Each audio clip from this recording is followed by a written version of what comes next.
సరే అలాగే మరో వార్త చూద్దాము. ప్యారిస్ కృత్రిమ మేధో కార్యాచరణ సదస్సులో ప్రధాని మాట్లాడుతూ ఏఐతో ఉద్యోగాలు పోతాయనేది కరెక్ట్ కాదు. ఆ విధంగా ఆందోళన చెందవలసిన అవసరం కూడా కాదు. టెక్నాలజీ వల్ల అయితే పని అదృశ్యం కాదని, అది రూపాన్ని మార్చుకుంటుందని కూడా ప్రధాని చెప్పడం జరిగింది. సరే ఎలా చూడాలి? ఏఐ టెక్నాలజీ పెరుగుతుంది. రాబోయే రోజుల్లో ఏఐ టెక్నాలజీని అంతా అన్నట్టుగా అయిపోయిన పరిస్థితుల్లో ప్రధాని కూడా ఒక వ్యాఖ్యలు చేశారు. ముఖ్యంగా ఉద్యోగాలు పోతాయనుకున్నది కరెక్ట్ కాదు. ఉద్యోగాలు తన రూపాన్ని మార్చుకుంటుందంటూ కూడా ఆయన చెప్పడాన్ని ఎలా చూడాలి? ఉద్యోగాలు పోవు లేకపోతే రూపాన్ని మార్చుకుంటాయి అనేటువంటిది అది పూర్తిగా వాస్తవం కాదు. హ్మ్. మొత్తం కూడా ఇవాళ ఐటీ రంగంలో ఆటోమేషన్ ఇవన్నీ వచ్చిన తర్వాత ఇప్పుడు ఈ ఏఐ మరింతగా ప్రవేశించిన తర్వాత డెఫినెట్ గా ఉద్యోగ అవకాశాలు తగ్గిపోతాయి. ఉద్యోగ అవకాశాల కంటే వేతనాలు ఇవన్నీ కూడా భారీగా తగ్గిపోతాయి అనేటువంటి మనం గమనించాలి. గతంలో మనం చూసాం. హ్మ్. కంప్యూటర్లు వచ్చినప్పుడు ఏ విధంగా ఉపాధి అవకాశాలు దెబ్బతిన్నాయో, లేదా పెరిగినటువంటి ఉపాధి అవకాశాలు ఏమిటి? కొంతమందికి పెరిగితే, పెరిగినటువంటి వాళ్ళు తక్కువ మంది, దెబ్బతిన్నటువంటి వాళ్ళు ఎక్కువ మంది అనేటువంటిది మనం చూడాలి. అందువల్ల ఇప్పుడు ఈ కృత్రిమ మేధ అనేటువంటి దాన్ని మన దేశంలో ఉన్నటువంటి పరిస్థితుల్లో పారిశ్రామిక, వాణిజ్య రంగాల్లో ఏ విధంగా వినియోగిస్తారు? ఆ వినియోగిస్తే వాటి ప్రభావం ఏమిటి? ఎలా ఉంటుంది? అనేటువంటిది ముందుగానే జోస్యం చెప్పి పూర్తిగా కుప్పకూలుతుందనో, లేకపోతే కొత్తగా ఉద్యోగాలు వస్తాయనో చెప్పడం అనేటువంటిది తొందరపాటు. ఇక్కడ మనం గమనించాల్సింది ఏంటంటే, ఏఐలో భారతదేశం ఎక్కడుంది? ఒక్క ఏఐయే కాదు. మొత్తం పరిశోధన, అభివృద్ధి రంగాల్లో భారతదేశం ఎక్కడుంది?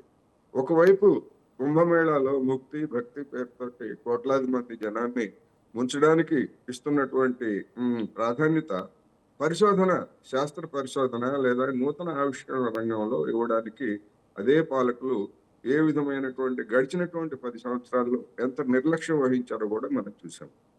అదేవిధంగా అన్ని వేదాల్లోనే ఉన్నాయష అనేటువంటి భావజాలానికి చెందినటువంటి వ్యక్తి ప్రధానమంత్రి నరేంద్ర మోడీ గారు. అందువలన ఒకవైపు ఈ భక్తి లేకపోతే మూఢనమ్మకాలను పెంచేటువంటి ధోరణి ఒకవైపు, రెండో వైపు ఏఐ లేకపోతే ఇటువంటి గురించి సుభాషితాలు చెప్పేటువంటి తీరు మరొక వైపు కనిపిస్తుంది. అందువలన ఆచరణలో ఏమిటి అనేటువంటిది మనం చూసుకున్నప్పుడు అనేక రంగాల్లో ప్రతిభావంతులకు భారతదేశంలో కొరత లేదు. ఏఐ కావచ్చు లేదా ఐటీ ఇతర కానీ తగినటువంటి ప్రోత్సాహం లేని కారణంగానే ఈ విధమైనటువంటి పరిస్థితి. ఉదాహరణకి తాజాగా డీప్ సీక్, చాట్ జీపీటీకి పోటీగా డీప్ సీక్ ఎంత తక్కువ ఖర్చుతోటి, ఎంత తక్కువ సమయంలో చైనాలో ఉన్నటువంటి నిపుణులు తయారు చేశారో మనం చూసాం. అటువంటి పరిస్థితి భారతదేశంలో ఉన్నదా? అలాంటి నూతన ఆవిష్కరణలు ఎన్ని జరిగాయి అనేటువంటిది ముఖ్యం. అందువల్ల ప్రధానమంత్రి గారు ఒక అతిథిగా వెళ్ళి అక్కడ ఏమైనా కబుర్లు ఏమైనా చెప్పొచ్చు కానీ ఆచరణలో ఏంటనేటువంటిది కీలకమైనటువంటి అంశం అనేది నా అభిప్రాయం. ప్రధానంగా ఏ టెక్నాలజీ వల్ల లాభాలు ఎన్ని ఉన్నాయో నష్టాలు కూడా అంతే ఉన్నట్టుగా కనిపిస్తుంది. ఎందుకంటే సైబర్ భద్రత అనేది ఆందోళన కలిగిస్తున్న అంశంగా మారుతుంది. ఈ మధ్యన ఆన్‌లైన్ మోసాలు కూడా విపరీతంగా పెరుగుతున్న పరిస్థితుల్లో టెక్నాలజీ పెరగడమే కాదు, దానివల్ల వచ్చే నష్టాలను కూడా అధిగమించాలి. ఆ విధంగా ప్రభుత్వాలు ఎలాంటి చర్యలు తీసుకుంటున్నాయో కూడా చెప్పాలి. డెఫినెట్‌గా ఇప్పుడు మన డీప్ సీక్ గురించి వచ్చినటువంటి వార్తల ప్రకారం చూస్తే, డీప్ సీక్‌లో మనం ఏదైనా చాట్ జీపీటీలో మనం ఏది అడిగితే అది వెంటనే సమాచారం ఇచ్చినట్టుగా, డీప్ సీక్‌లో అలాంటి అవకాశాలని నిరోధించినటువంటిది కూడా మనకు కనిపిస్తా ఉంది.